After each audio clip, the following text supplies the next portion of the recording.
Tuhan. Kita memasuki hari terakhir di 2023. Kita umat-umat yang dipilih oleh Tuhan. Mari sama-sama kita satu dalam doa. Terima kasih Bapak atas segala tuntunan di tahun 2023. Di hari terakhir tahun ini Bapak, kami memasuki hadirat-Mu. Kami percaya akan pimpinan-Mu akan senantiasa berada bersama-sama dengan kami. Terima kasih Bapak. Dalam nama Yesus kami berdoa. Amin. Haleluya. Yuk sama-sama kita berdiri yuk Bapak Ibu sekalian. 2023 akan berakhir di hari ini. Tetapi kita umat pilihan, umat pemenang, bahkan lebih dari pemenang. Mari kita satukan saudara-saudara di hadapan Tuhan. Sama-sama kita bangkit menyerukan namanya. Haleluya.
bisa melewati tahun 2023 ini adalah orang yang lebih dari pemenang. Kenapa? 2023 tahun yang penuh dengan kegelapan. Jokowi aja nggak tahu 2023 jadi apa.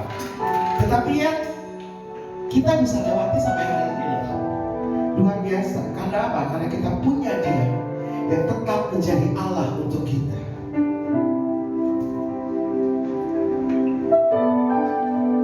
Amin Tuhan Yesus.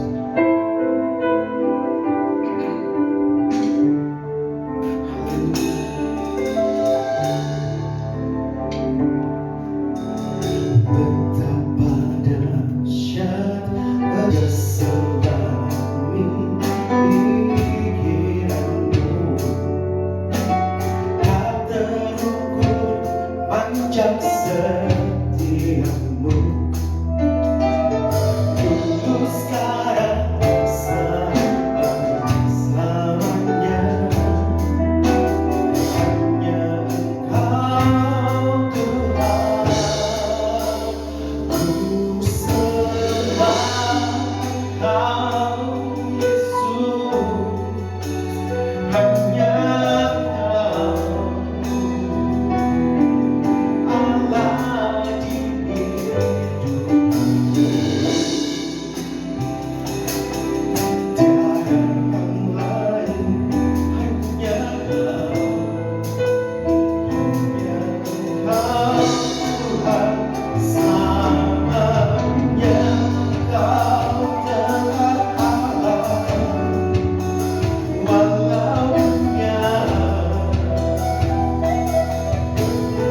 satu-satunya yang bisa kami andalkan Bapa. Engkau Tuhan yang besar, Engkau Tuhan yang mulia, Engkau Allah yang layak disembah, layak ditinggikan, karena Engkau adalah Allah yang perkasa, Allah yang setia, Bapa yang baik. Kami sangat bangga punya Allah seperti Engkau. Kami bersyukur kami menjadi orang-orang yang terpilih untuk ikut di dalam barisan-Mu ya Bapa. Kami percaya bahwa Engkau hadir di tempat ini, kami percaya Engkau ada bersama kami. Maka Bapa, pakailah tubuh hamba yang tidak ada gunanya ini, lidah hamba, suara hamba, pikiran hamba, ambil alih Bapa, agar Engkau yang berbicara bukan hamba, agar suara-Mu yang terdengar bukan hamba. Sembunyikan hamba di balik sayap-Mu Bapa, biarkan Engkau saja yang dipermuliakan, Engkau saja yang terlihat di tempat ini. Terima kasih Bapa, terima kasih Yesus, terima kasih Roh Kudus. Di dalam nama Tuhan Yesus, dengan penuh syukur kami berdoa. Amin. Ya, sudah dikasih minum semua sama Dewi? Aman. Ya, hari ini agak struggling ya, dari itu agak kurang pede, namanya agak kelihatan. Iya, dia jadi kayak memandang ruang kosong. Ya, hari ini sebenarnya agak struggle ya. Saya mau bicara apa gitu, cukup lama mikirnya, berjam-jam gak keluar idenya ya. Lalu tiba-tiba saya teringat sebetulnya yang muncul di kepala saya itu the gift gitu ya, hadiah gitu ya, sesuatu yang dalam beberapa bulan belakangan ini menjadi pemikiran saya, bahwa orang Kristen itu masih belum bisa menerima bahwa ada sesuatu yang diberikan oleh Tuhan tanpa kita melakukan apapun, yaitulah the gift itu ya, sesuatu yang benar-benar karena kasih karunia. Cuma gak ada mau ngomongin apa gitu ya. Nah, rupanya gift yang paling besar yang saya dapatkan dalam hidup saya itu adalah dipilihnya saya oleh Tuhan untuk menjadi pengikutnya. Ya kan, Alkitabnya bilang Dia yang memilih umatnya, bukan kita yang memilih Dia. Buat yang belum kenal saya atau baru kenal saya, pasti yang sudah kenal pasti sudah tahu, yang baru kenal mungkin belum tahu ya, bahwa saya tidak dilahirkan di gaya hidup yang luar biasa ini ya. Saya terlahir di agama yang berbeda. Sampai saya usia 35-37 tahun lah ya, baru Tuhan memanggil saya. Dan pada tahun 2009 itu saya mengalami banyak guncangan ya dalam kehidupan pribadi saya, dan mengalami banyak penghakiman ya, sehingga kemudian saya memutuskan bahwa saya tidak lagi berada di dalam agama di mana saya dilahirkan. Jadi saya sudah kesal, saya bilang oke, silakan aja ya, kamu mau ngomong apa, tapi kamu tidak bisa lagi menghakimi saya karena saya sudah tidak menggunakan standar itu ya. Itu awal pertamanya. Maka saya menyatakan tidak lagi beragama. Tapi saya tidak pernah menafikannya kuasa Tuhan. Saya percaya benar ada kuasa Tuhan dalam hidup saya. Tapi saat itu seperti hubungan saya dengan Tuhan tuh ricuh gitu ya. Kayak banyak distorsinya gitu ya. Kemudian jadi saya memutuskan saya mau menghilangkan distorsi hubungan saya dengan Tuhan. Maka saya memutuskan saya tidak beragama lagi. Tapi di tahun itu memang Tuhan itu luar biasa ya. Di tahun itu pendeta pasti kenal sahabat saya ini ya, Junior ya. Saya berkenalan dengan Junior Coker. Kami memutuskan untuk menjalin persahabatan loh ya. Nanti macam-macam mikirnya ya. Nah, Junior ini kebetulan sering keliling untuk khotbah. Ya, dia orang Afrika, jadi dia berbahasa Inggris, sehingga dia sering ngajak saya. Jadi saya masih di agama sebelah ya, dan dia minta saya menerjemahkan ya. Jadi saya ikut tuh, dia pergi kemana ya. Kalau awalnya motret dulu, jadi disuruh motretin. Bodohnya ya mau aja gitu ya, naik busway. Dulu nggak ada mobil pak, naik busway gitu ya, naik bis gitu ya, ke tempat di mana dia melayani, cuma motretin doang gitu ya. Setelah itu diminta untuk menerjemahkan, dan dia perginya itu ke pelayanannya itu ke tempat-tempat orang miskin ya. Jadi bukan ke gereja besar, tempat orang miskin. Nah, kemudian saya menyampaikan sama Junior, kamu itu kan pemain bola, kenapa nggak bikin sekolah bola aja gitu kan? Saya buatkan semua konsepnya, dan dia bernaung di satu gereja yang cukup besar. Nah, karena itulah saya berkenalan dengan gereja ini. Karena saya menemani junior terus, saya kemudian sering hadir di gereja itu, ya. Tapi dan sering didoakan, sering dipanggil oleh pendeta, saya mendengarkan, ikut semua gitu ya. Tapi saya tetap menyatakan saya tidak tertarik. I'm okay with who I am at that time, saya bilang gitu ya. Dan puji Tuhan yang menarik buat saya adalah mereka tidak memaksakan gitu ya. Mereka tetap menerima saya dengan tangan terbuka. Dan itu mengajarkan pada saya bahwa tugas kita itu bukan mengkristenkan. Ya, beda ya. Tugas kita tuh bukan mengkristenkan, tugas kita tuh mengabarkan Injil. Beda ya. Karena kita nggak bisa mengkristenkan, karena Tuhan yang memilih umatnya. Tetapi yang diminta pada kita itu adalah mengabarkan Injil sampai ke ujung dunia. Nah, ini yang menarik karena dikatakan di Efesus 1 ayat 4 ya, sebab di dalam dia Allah telah memilih kita sebelum dunia dijadikan supaya kita kudus dan tak bercacat di hadapannya. Jadi sebelum dunia ini dijadikan, Tuhan sudah memilih kita. Di Yohanes 15:16 lebih jelas lagi, bukan kamu yang memilih aku, tetapi akulah yang memilih kamu, dan aku telah menetapkan kamu supaya kamu pergi dan menghasilkan buah, dan buahmu itu tetap, supaya apa yang kamu minta kepada Bapa dalam namaku diberikannya kepadamu. Itu sebabnya visi dari gereja ini bukan mengumpulkan sebanyak mungkin orang. Visi dari gereja ini adalah pemuritan, karena nanti orang-orang ini harus berbuah. Dia harus keluar lagi, kemudian mengabarkan Injil, multiplikasi. Jadi memang saya tidak pernah berdoa kepada Tuhan, Tuhan 200 orang ada di tempat ini. Saya memimpikan Tuhan, kirimlah orang-orang yang memang perlu dilayani, yang sudah kamu pilih, sehingga kami bisa memperlengkapi mereka. Nanti mereka keluar mengabarkan Injil lagi. Nah, salah satu yang menarik sebetulnya, junior ini, kok nyebut nama dulu ya, nanti dia cekukan ya. Dia itu agak intrusif gitu ya. Jadi kalau dia mau pergi, kalau kita mau pergi atau kita mau makan, dia akan pegang tangan saya, kita berdoa gitu ya. Dan saya agak-agak, kan saya ini belum ada di ini loh ya, kamu ngajak saya berdoa terus aku ngapain gitu ya. Dan itu rupanya salah satu cara mungkin membuat saya belum tertarik untuk menyeberang gitu ya. Satu itu yang saya pelajari, bahwa semua orang itu ada waktunya, waktu Tuhan, dan Tuhan yang memilih kita, dan pemahaman bahwa Tuhanlah yang memilih kita itu menurut saya penting. Menurut saya penting, sehingga di dalamnya Anda itu tidak punya alasan untuk menjadi sombong secara spiritual. Wong kamu itu dipilih, itu bukan karena kamu itu suci. Kamu tidak dipilih karena perbuatan baikmu. Itu benar-benar hak prerogatif Tuhan. Itu benar-benar kedaulatan Tuhan. Dia yang memilih kamu, kemudian dia mengkuduskan kamu. Dan ini sebetulnya salah satu yang membuat saya terus terganggu di kelompok saya yang dulu.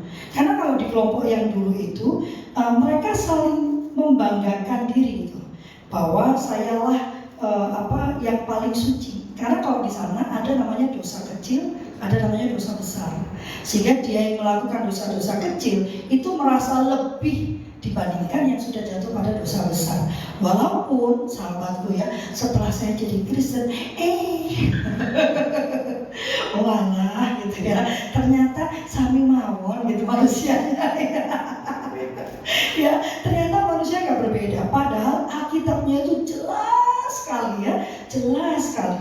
Dan ini fakta bahwa kita itu dipilih oleh Tuhan dan bukan karena kebaikan kita. Itu menurut saya mendobrak ya, mendobrak. Saya yang semula selalu dihakimi dan selalu ditekankan, kamu itu tidak layak, kamu itu banyakkan dosa.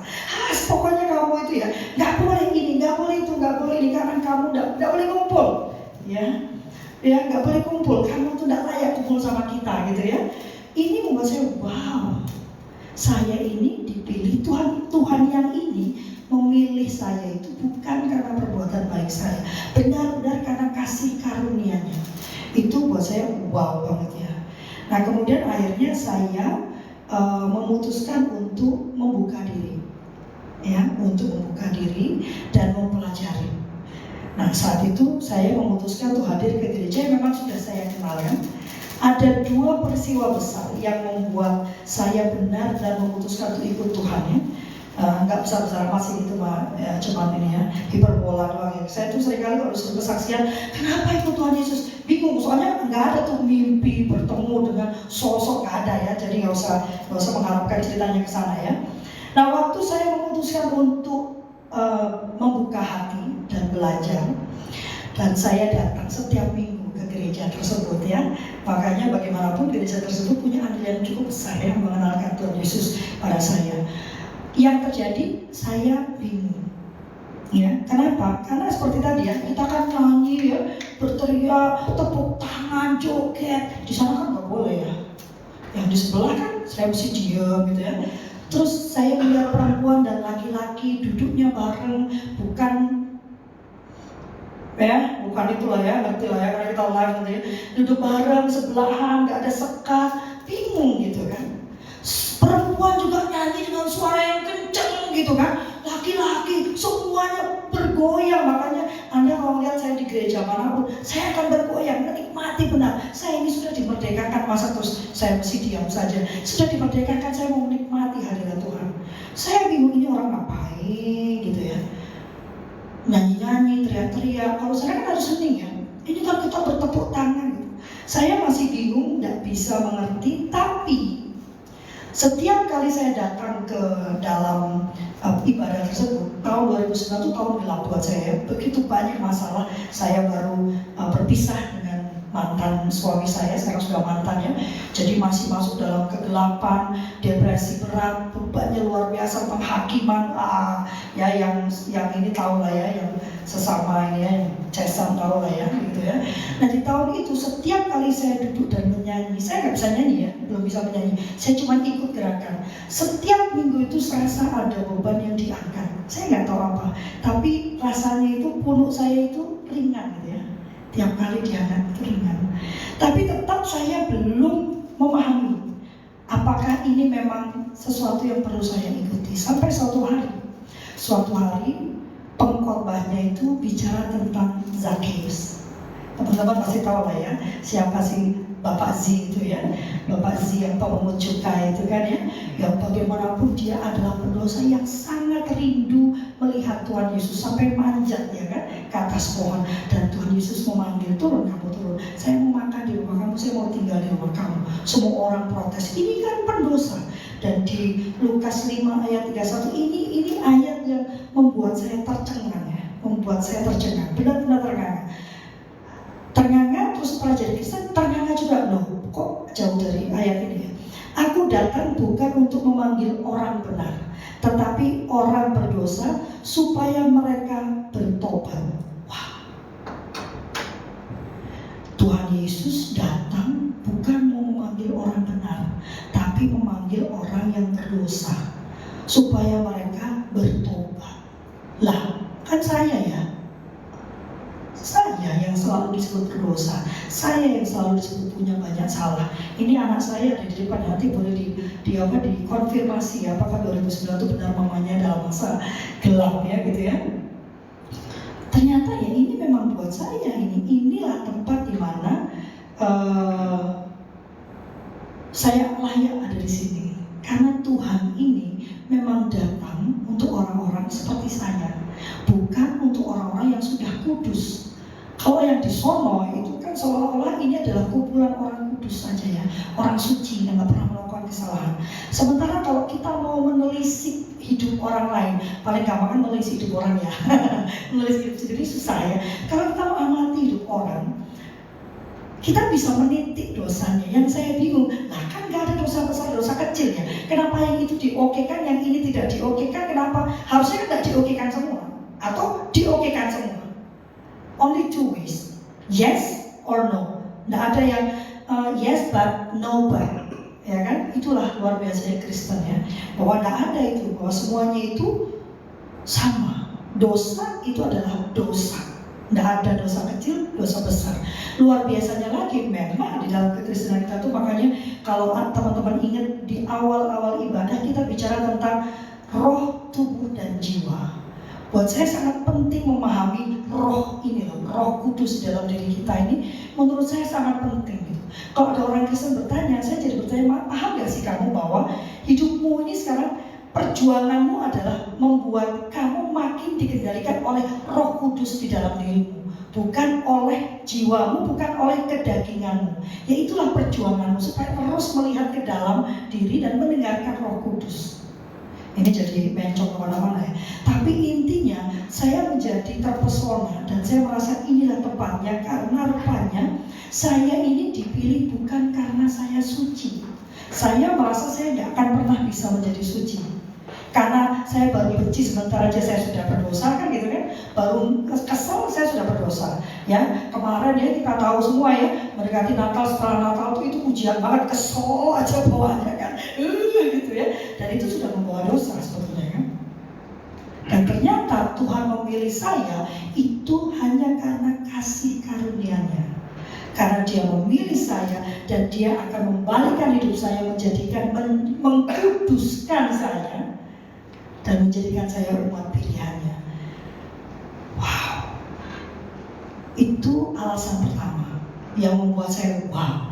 Kayaknya this is it ya, kayaknya. Ingat ya, waktu itu saya sudah tidak beragama ya. Nah yang kedua, hal lain yang membuat saya jatuh hati dengan gaya hidup ini, makanya ini yang sedang saya perjuangkan ya. Di gereja tersebut kita punya satu pendeta dari Amerika. Pendeta juga tahu lah ya. Pendeta dari Amerika ya. Kami menyebutnya Father Alex. Belakangan ini Father Alex itu nyebut dirinya Daddy. Jadi aku manggilnya Daddy sekarang ya. Jadi dulu saya nyebutnya Father Alex ya.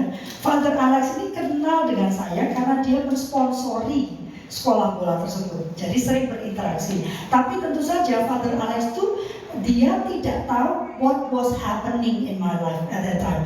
Tekanan apa yang saya alami, penghakiman apa. Bahkan mungkin dia nggak tahu kalau saya itu bercerai, gitu ya. Dia nggak tahu, gitu ya. Tapi yang menarik dari Father Alex ini, setiap kali saya selesai beribadah, yang dia lakukan, dia panggil saya, lovely come, let's pray.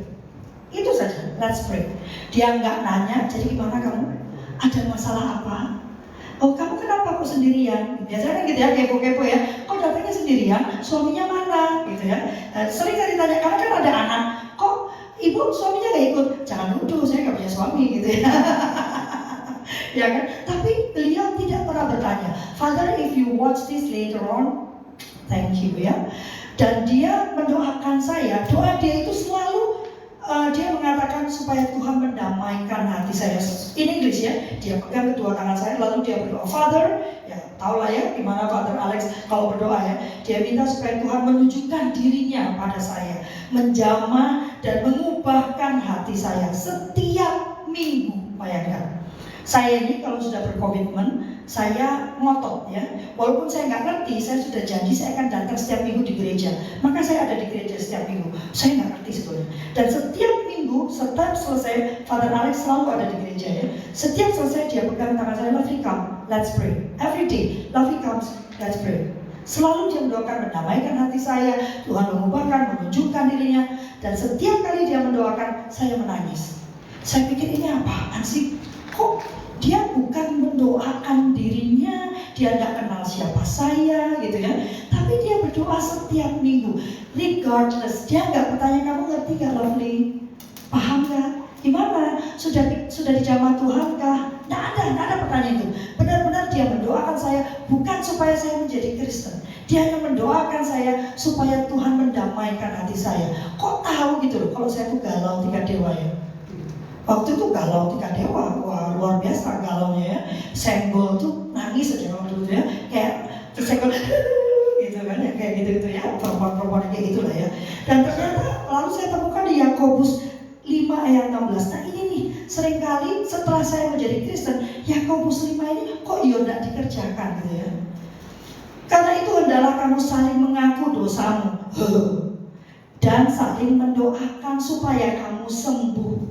Doa orang yang benar bila diyakinkan didoakan sangat besar kuasanya.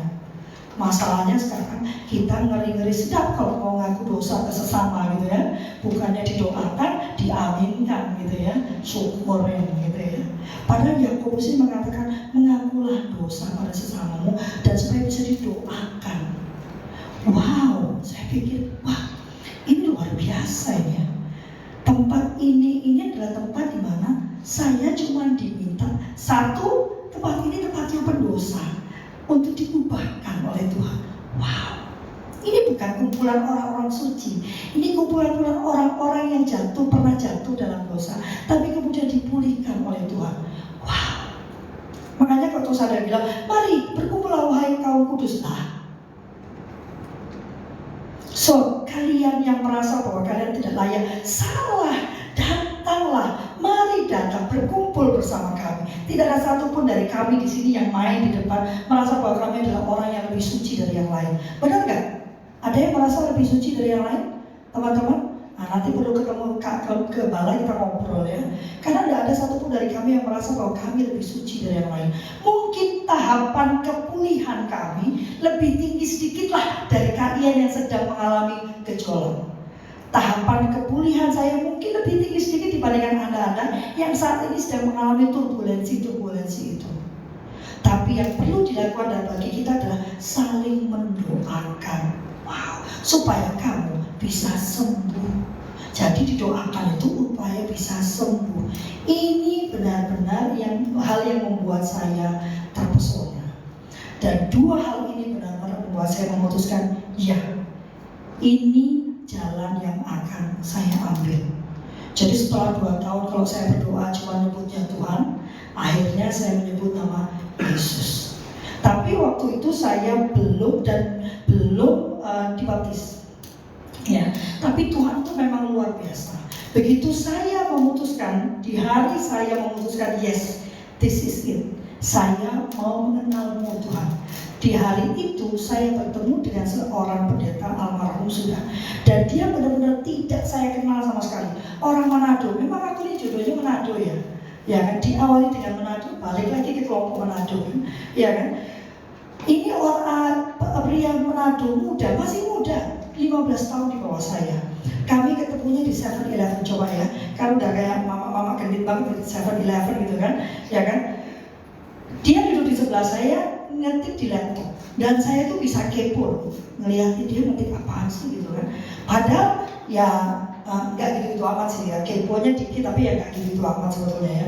Nggak sekepo itu. Tapi di hari itu saya tuh mengamati dia ini lagi ngetik apa sih. Dan dianya cuek aja gitu ya, so asik aja dia ngetik ya almarhum ini ya, pendeta Joshua Pinto ya.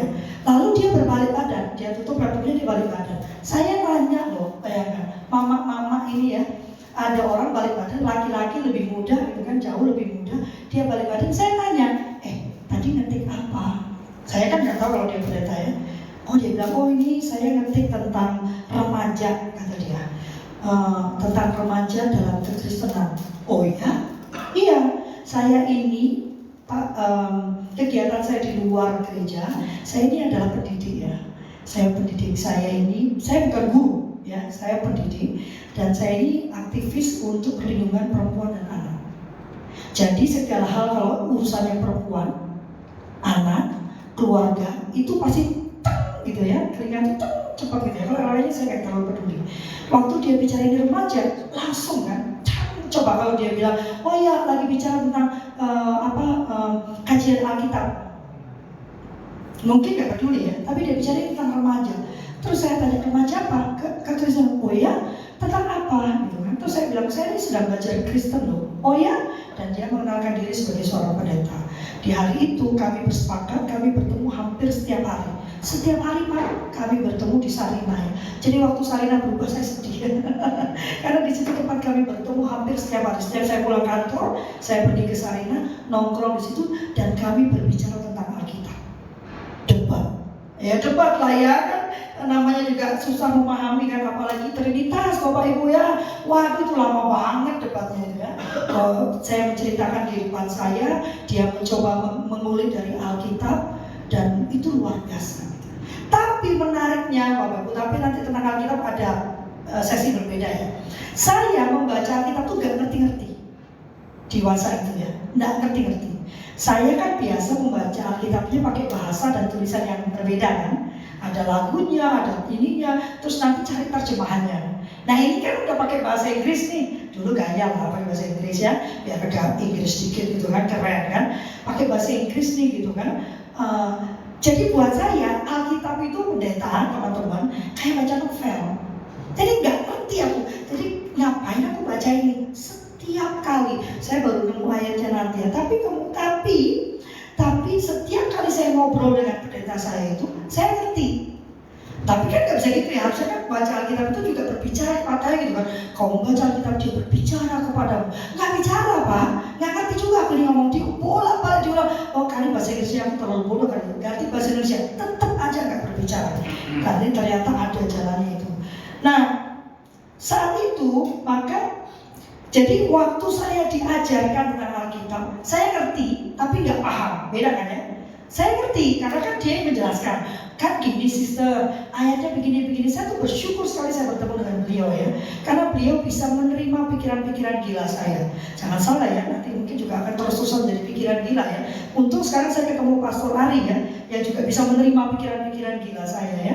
Jadi dia dengan sabar menjelaskan secara Alkitab ini, lo kan begini, lo kan begitu, kan begini dan begitu gitu ya. Setiap hari saya bertemu. Sehingga pertumbuhan saya lumayan pesat tuh, karena setiap hari ya kan Bible study-nya tiap hari and one on one, nggak berkelompok gitu ya. Nah, sehingga saya makin terkagum-kagum. Itu berjalan selama 1 tahun lebih. Nah, saat itu kami itu melayani teman-teman dari Iran. Ya, teman-teman dari Iran. Jadi kami waktu itu makanya tadinya kan Faith International Church ya, teman-teman dari Iran. Nah, teman-teman dari Iran itu sahabatku, dia ada di Indonesia karena dia terancam hidupnya. Karena dia nyebrang, dia menerima Tuhan Yesus. Saya mikir dong, ya kan? Mereka itu sampai meninggalkan kehidupannya, terancam hidupnya karena dia mau mengakui Yesus sebagai Tuhan Allahnya, sebagai juru selamatnya. Nah, saya nunggu apa? Paling-paling saya nggak dianggap. Ternyata sudah terima Yesus nggak dianggap juga kok, sama aja. Ya kan? Paling-paling dicoret dari daftar keluarga. Tapi kan nggak ada yang bunuh saya. Maka saya ngotot sama pendeta Joshua waktu itu. Dia bilang, angkat dulu, sister, angkat dulu. Belajar aja dulu tentang Tuhan Yesus, gak perlu terburu-buru baptis. Tapi saya bilang, enggak pendeta, saya mau dibaptis. Saya mau mengakui Tuhan Allah saya mengakui Yesus. Saya malu sama teman-teman Iran itu. Dan memang benar ya, begitu saya dibaptis, selama 6 tahun almarhum ayah saya menolak untuk berbicara ya, dan juga keluarga besar saya dilarang untuk bicara. Tapi puji Tuhan sekarang hubungan kami sudah pulih. Kalau ayah saya sudah meninggal ya, tapi 3 bulan sebelum dia meninggal dia sudah membuka komunikasi, tidak lagi berbicara tentang hal yang aneh-aneh gitu ya. Nah, maka tanggal 5 Oktober, jadi carinya kan hari libur, namanya juga pekerja kantoran ya, sama kan kita dulu pendeta ya. Nah 5 Oktober liburan, saya dibaptis. Menariknya teman-teman, di hari itu kan saya sudah pernah nikah ya, jadi bisa ngomong gini kan. Saya itu merasa kayak mau berangkat nikah. Dan saya sendirian, saya sama supir waktu itu. Jadi supir saya sampai sekarang kalau mantan supir ya kan, dia supir kantor. Dia kalau nyapa saya, ingat loh ya, aku loh yang nganterin dulu. Dan memang cuma dia yang nganterin ke tempat pembaptisan itu ya. Dan saya merasa seperti orang mau nikah. Ayo, siapa yang sudah nikah? Gimana rasanya mau nikah? Deg-degan kan? Kayak kita nih, iya gak sih? Ini kayaknya mau masuk ke dalam penjara seumur hidup ini, gak bisa keluar lagi. Iya kan? Bener gak? Dan itu yang saya rasakan. Mau berangkat, mau baptis itu ya, saya berangkat sendiri, anak-anak pun gak ikut gitu. Itu rasanya benar kayak waktu saya mau menikah gitu, hendak menikah ya. Bener gak? Dan memang benar kan, di dalam pembaptisan itu sebetulnya adalah komitmen kita, pernyataan komitmen kita kepada Tuhan Yesus. Jadi kalau kau dibaptis gak sadar ya bermasalah itu ya. Karena sebetulnya waktu engkau dibaptis, engkau tuh menyatakan komitmenmu, engkau meninggalkan kehidupanmu yang lama, masuk ke kehidupan yang baru bersama Tuhan Yesus. Benar-benar. Waktu saya masuk ke dalam kolam itu ya, dan didoakan, kalau kata teman saya, itu kolamnya jadi buntu. Jangan-jangan karena kebanyakan dosa dicemplungin, kucek gitu kan, apa itu semua kolamnya. Nah, ngajar juga tuh teman-teman saya itu ya. Jadi waktu saya dimasukkan di dalam situ, itu rasanya surreal. Saya bagi ini ya, karena mungkin berbeda ya pengalaman Anda yang lahir di dalam gaya hidup ini dengan saya yang nyebrang gitu kan. Itu benar-benar rasanya kayak orang mabuk ya, kayak melayang gitu ya. Dicemplungkan, dibangkitkan kembali.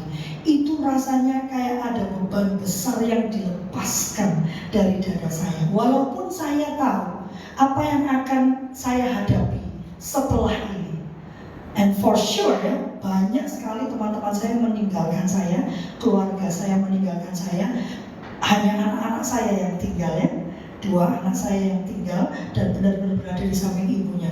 Walaupun kemudian kehidupan kekristenan saya itu nggak mulus gitu ya, nggak terus surga bersorak-sorai itu semua orang bersorak-sorai, nggak juga gitu ya.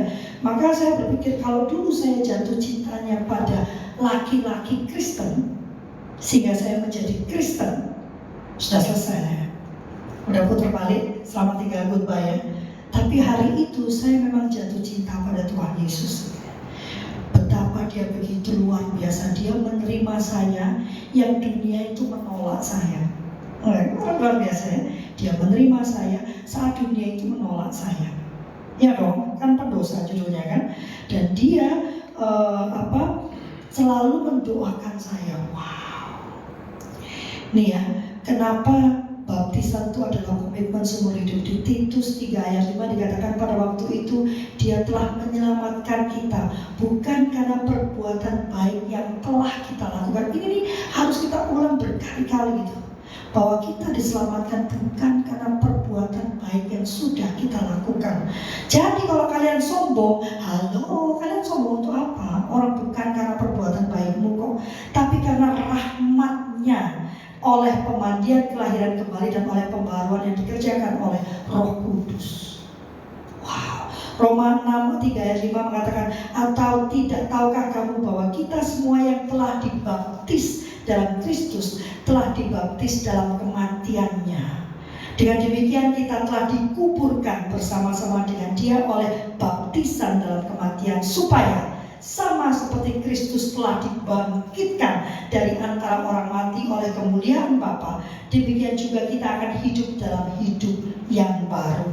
Sebab jika kita telah menjadi satu dengan apa yang sama dengan kematiannya, kita juga akan menjadi satu dengan apa yang sama dengan kebangkitannya. Wow. Jadi baptisan itu tidak ecek-ecek, bukan cuma kecemplung bluk-bluk gitu kan. Apalagi beberapa dari teman saya itu, teman-teman asing saya itu, baru saya ketahui mereka cuma dibaptis karena cuma perlu surat baptisnya. Percaya nggak, saya baru dapat sertifikat baptis itu 2 tahun setelah saya dibaptis. Saking nggak pentingnya buat saya sertifikat itu. Saya minta sertifikat itu karena saya mau mengubah kakak saya ya. Jadi agama saya mau ubah, itu perlu surat baptis. Tapi bagi saya membaptis itu menunjukkan, ini adalah deklarasi saya sebetulnya. Deklarasi saya kepada dunia bahwa saya sudah balik badan dan ikut Tuhan Yesus. Saya sudah meninggalkan hidup saya yang lama dan hidup bersama Tuhan Yesus. Gampang kan? Oh enggak belas. Sangat sulitnya. Terutama saya orang Surabaya. Saya orang Medan. Orang Medan sama orang Surabaya mirip-mirip lah, cengli-cengli lah ya. Panasannya luar biasa, senggol bacok mode on luar biasa. Ya, dan makin saya masuk dalam Tuhan Yesus itu makin saya diajarkan bagaimana saya menahan mulut saya. Mulut gampang ya, tapi hati itu loh. Mulutnya nggak ngomong, hatinya memaki-maki.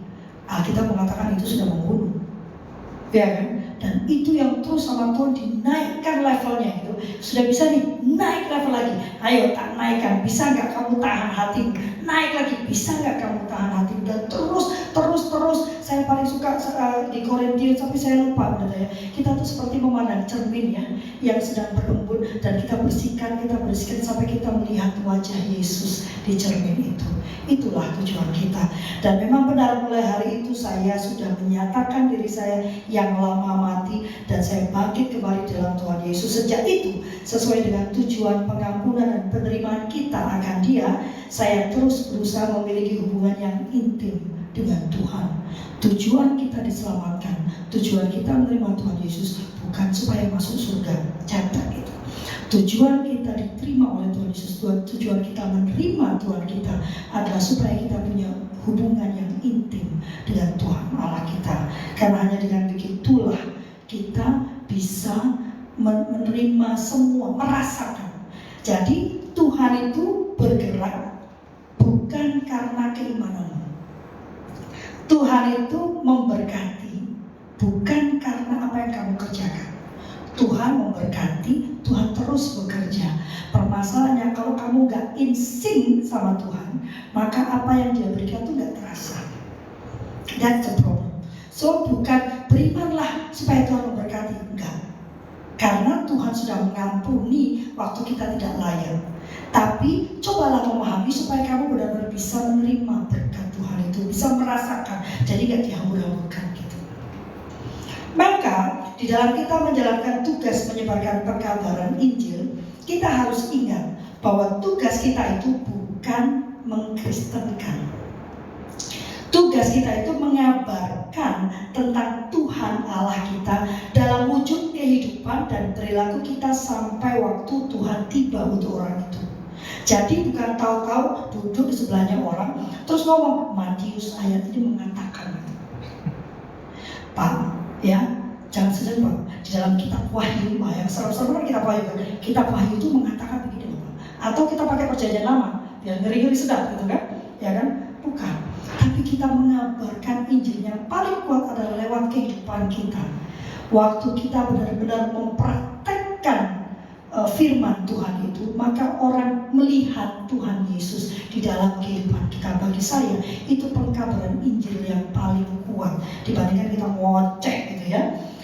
Dan sampai Tuhan memilih orang tersebut dan menjadikannya milik Tuhan, meski ditolak, meski diperlakukan buruk, seperti kita yang sudah dipilih karena kasih karunia dan bukan karena kebaikan kita, maka kita harus terus memberikan kasih, memperagakan kasih, dan terus menjadi contoh dan bukti kebaikan Tuhan di dalam hidup kita.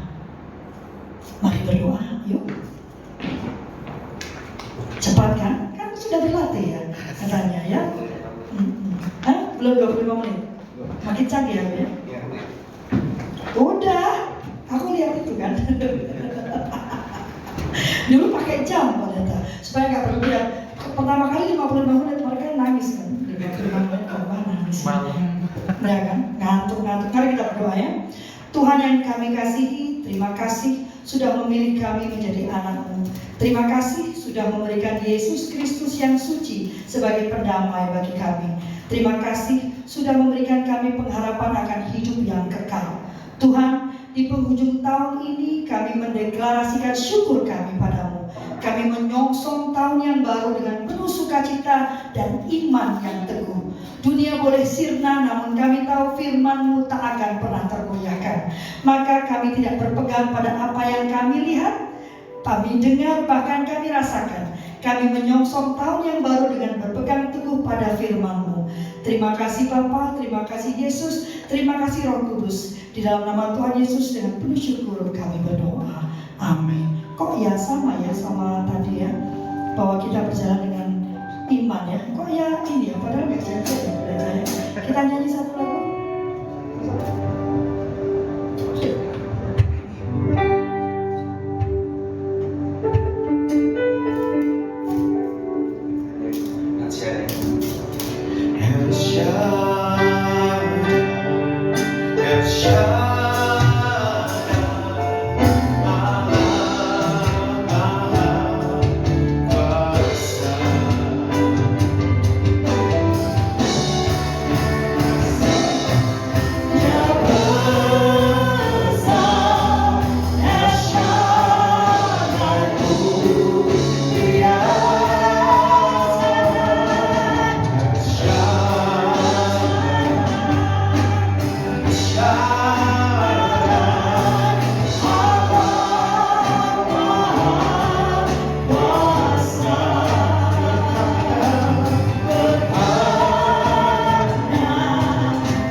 bisa ditayangkan ya?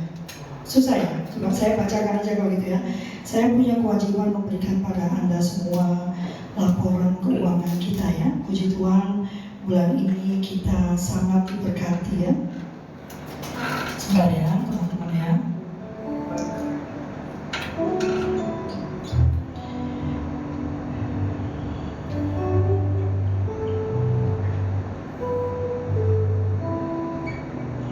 Oke, sombong banget mau baca sekecil ini emang kelihatan. Ya, kali ini saya bacakan ya teman-teman ya. Jadi pemasukan yang kita dapatkan itu kita punya balance ya. Dari bulan lalu kita masih punya 10.721.367 rupiah. Ribu, banyak banget ya. Jadinya ini lihat kok. Ada tithes dari hamba Tuhan lah ya, 1.100.000. Kemudian ada juga offering dari Kak Siska ya, 200.000. Lalu Samuel 450.000. Lalu dari Father Alex ya, yang tadi saya ceritakan, beliau mengirimkan 6 juta.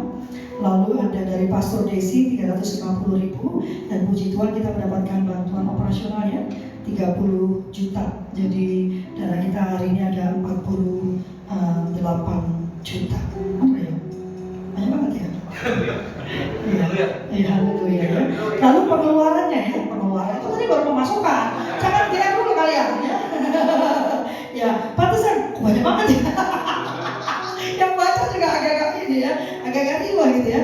Pengeluaran kita punya Natal bersama yang kita lakukan tanggal 3 kemarin itu kita mengeluarkan dana 3.6.500 ya, 600 pengirimannya.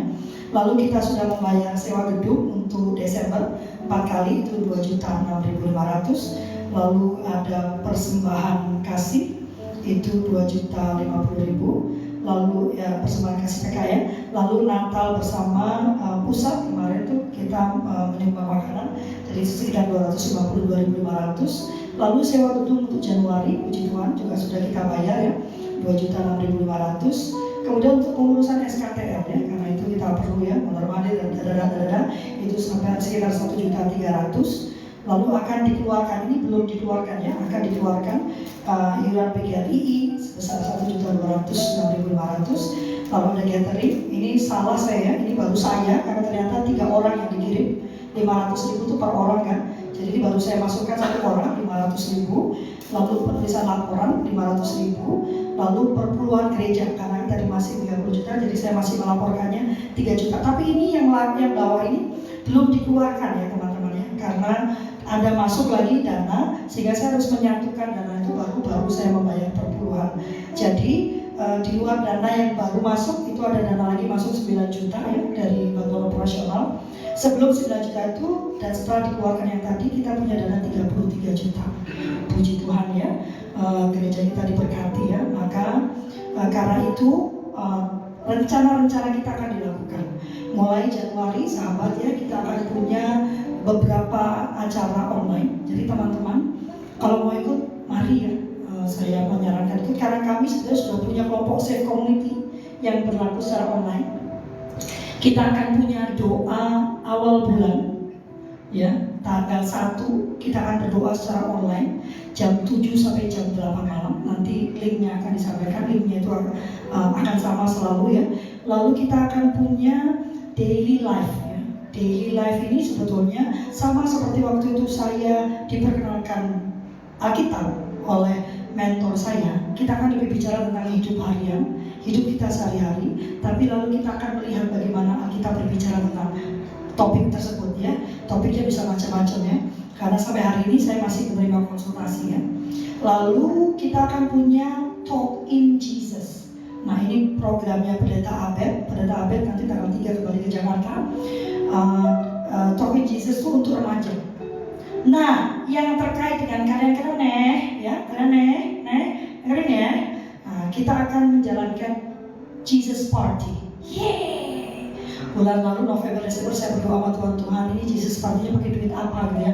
Dan duitnya datang ya. Maka Jesus Party di minggu keempat ya, pendeta hari Jumat minggu keempat. Jam 7 sampai jam 8 malam. Nanti akan segera dibuatkan flyernya, tolong disebarkan.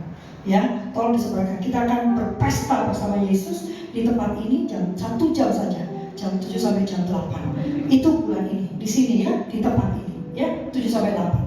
Bulan depannya tetap sama yang online, kita punya doa malam. Ya, jadi bergantian. Bulan ini Jesus Party, bulan depannya doa malam di minggu keempat hari Jumat. Ya, nanti kita undang semua orang ya, karena ini sudah jadi doa dan Tuhan memberikan jalan. Ya, jadi wah ini luar biasa, saya senang. Januari Safe Community akan sangat heboh ya. Dan kami menerima konsultasi, ya. Kami menerima konsultasi, ya. Kalau yang perempuan silakan boleh langsung ke saya di 0811 999 2608. Kalau yang pria tetap konsultasinya dengan saya, tapi saya nggak bisa sendirian. Jadi nanti Samuel yang akan mengurus. Nomor telepon berapa, Sam? 087 8866 18527. 087 8866 18527. Ya. Ketik passwordnya.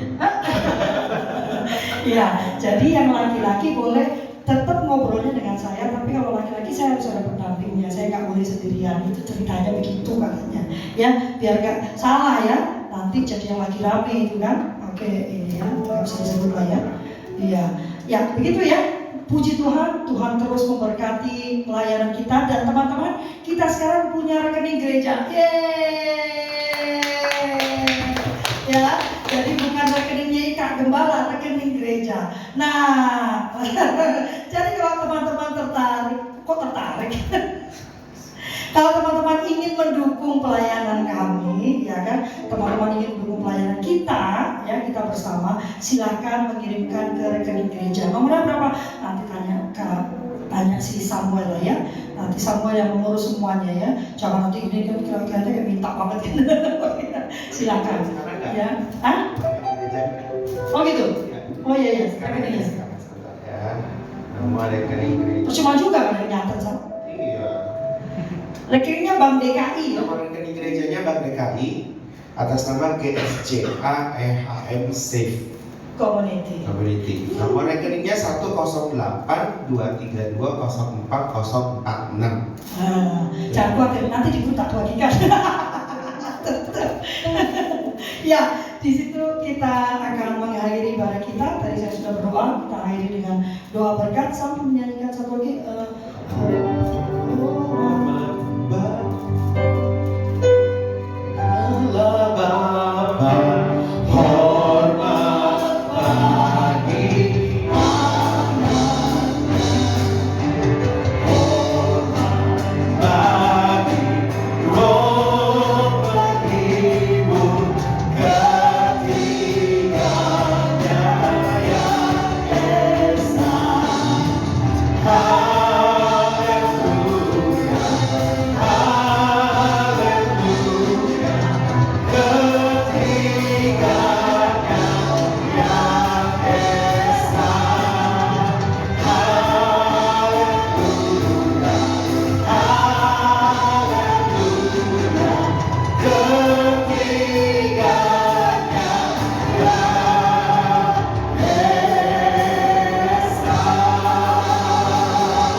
The Lord's favor be upon you and your family and your children. The Lord's presence go before you, behind you, and beside you, all around you and within you. The Lord be with you in the morning, in the evening, in your coming and your going, in your weeping and rejoicing. The Lord bless you and keep you, make his face shine upon you and be gracious to you. The Lord turn his face toward you and give you peace. The grace of our Lord Jesus Christ and the love of God and the fellowship of the Holy Ghost be with us all evermore. And all God's beloved say, Amen. Amen.